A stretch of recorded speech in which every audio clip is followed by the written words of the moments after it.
Okay, so are you ready for this?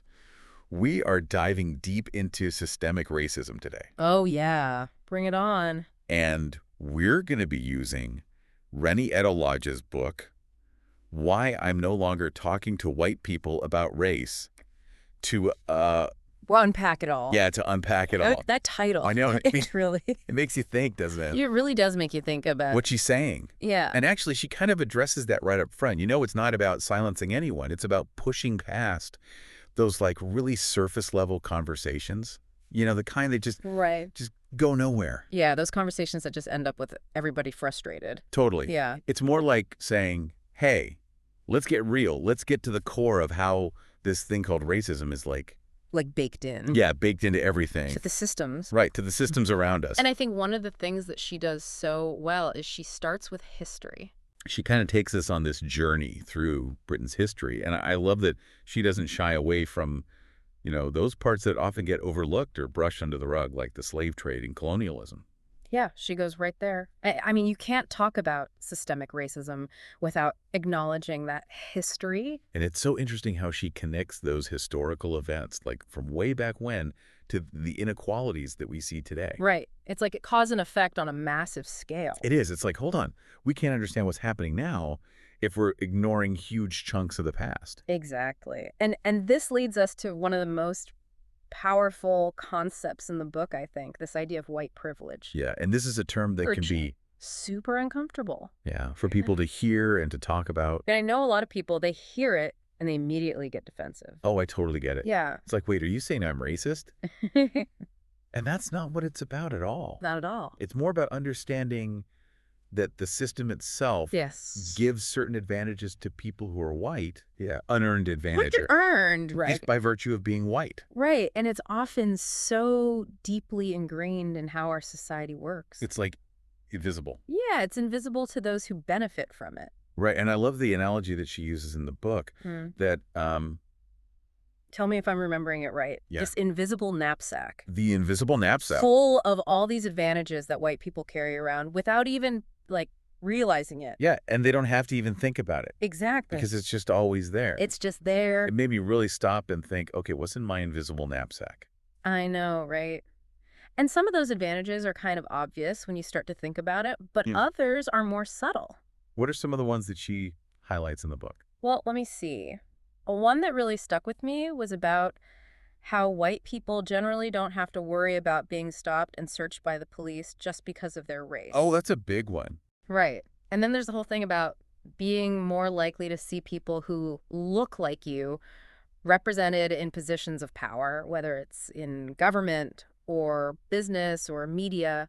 And those are just a couple of examples. Yeah, just the tip of the iceberg, really. It's almost like breathing air, you know? You don't even notice it. Yeah, you don't notice it until it's not there. Until you can't breathe. Until you can't breathe. Yeah. Okay, so we've got this history Yeah. of racism. Mm-hmm. We've got this concept of white privilege That we need to understand. that we need to unpack and understand. Yeah. And then she really digs into this idea of structural racism, Yes.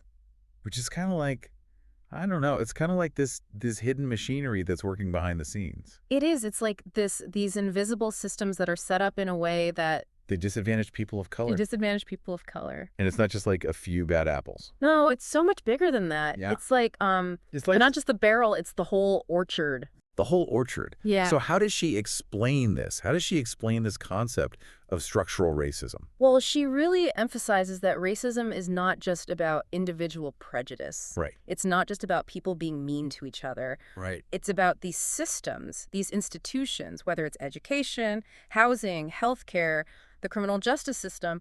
All of these things are set up in a way That creates barriers. creates barriers and disadvantages people of color. And she backs this up with some really concrete examples. She does. And one that really stayed with me was about the huge disparities in educational outcomes in Britain. Yeah. You know, how Black students are consistently underachieving compared to their white counterparts. Yeah, and it's not just about individual effort. Right. It's about the system itself, It's the system. not being designed to support them equally. Exactly. It just makes you wonder, what would those outcomes look like if the playing field were actually level? Yeah, what would that world look like? And then to make it even more complex, There's intersectionality. there's intersectionality. And I feel like this is where Eddo-Lodge just like shines, she really brings this to life. I think so too. She just lays it out so clearly. This idea that it's not just about race, it's about how race intersects with all these other parts of a person's identity.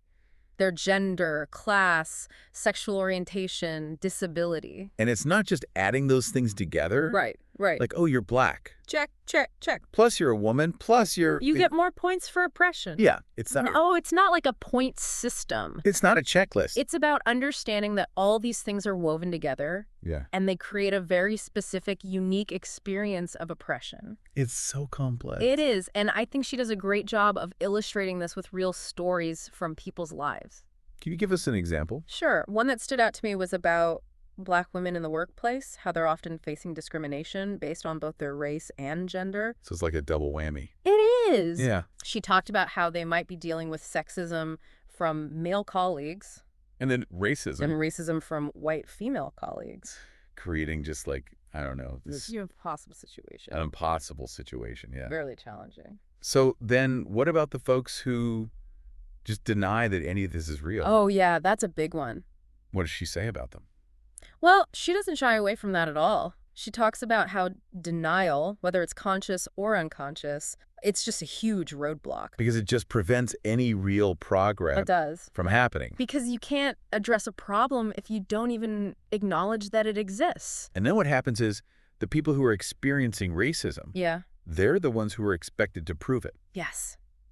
And it puts so much pressure on them. To explain. To educate. Educate. Over and over and over again. And you can imagine how exhausting that gets. It is. It's like you're being told that your house is on fire, but you're the one expected to put out the flames. So, okay, we've talked about a lot of heavy stuff. Yeah, we have. What do we even do with all this? Right. Where do we go from here? Where do you go from here? Well, one of the most important things that I took away from the book was Eddo-Lodge's call for open and honest conversations about race.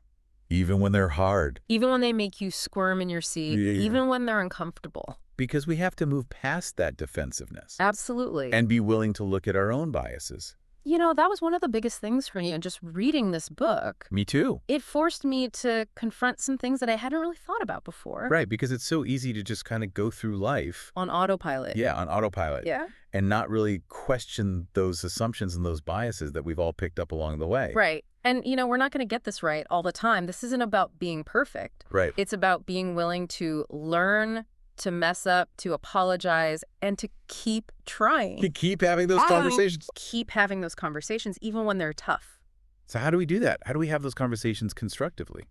Well, one of the things that Eddo-Lodge talks about is the importance of listening to people of color. Yeah. Really listening to their experiences and their perspectives. Letting them lead. Letting them lead. Yeah. It's about seeking out diverse voices and being open to hearing things that might challenge your own worldview. Right. It's not about going into those conversations thinking you already know everything. It's the opposite. It's about being open to learning. To learning and growing and changing. And that's an ongoing process, right? Absolutely. It's not like you arrive at a destination and then you're done. No, it's a journey, a lifelong journey. So amidst all of this heaviness, yeah, there is this sense of hope.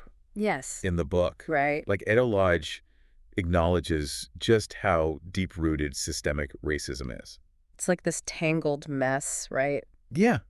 But she also believes that change is possible. Change is possible. Through collective action. Right. Like we can't just sit back and wait for things to magically get better. No, it's on us to make that change happen. And she really challenges white allies to go beyond performative allyship. Yes. And to actually do the work. To do the work. To dismantle those racist structures. And that can look so many different ways. Yeah. Like it's not just about posting on social media or... It's about getting uncomfortable. Getting uncomfortable, yeah. It's about taking real, concrete action. What are some examples of things that people can do? Oh, there are so many. It could be supporting anti-racist organizations, donating your time or money. Volunteering. Volunteering, yeah. Yeah. It could be advocating for policy changes that promote equality. And sometimes that means having those hard conversations. Those hard conversations with your family, with your friends, with your colleagues. With your neighbors. With your neighbors, yeah. Wherever you see injustice happening. It's about finding your own sphere of influence and then using it to create change. Yes. And every single step we take, no matter how small it might seem, It all adds up. it all adds up. It all contributes. It's to the larger movement. So I don't know about you, Yeah. but this deep dive has been really intense for me. Same. We've barely scratched the surface of Eddo-Lodge's work, but Oh, it's a start. it is a start, and I think it's so clear that We all have a lot to learn. we all have a lot to learn and unlearn. Absolutely. And this is not just a one-time thing. No, it's not a checkbox. No, it's a lifelong journey. of learning and growing and challenging ourselves and each other. So as you go about your day, think about some of those things that we talked about today. Yeah. Those everyday examples of white privilege that we might benefit from. Without even realizing it. Yeah, without even realizing it. And then where do you see the machinery of structural racism at work? In your own community, In your own community, in your own workplace, your school, in your school, in your family. everywhere. And then the biggest question is, what steps can you take Big or small. to be part of the solution? The deep dive might be over, but The work continues. the work continues. Thanks for joining us. See you next time.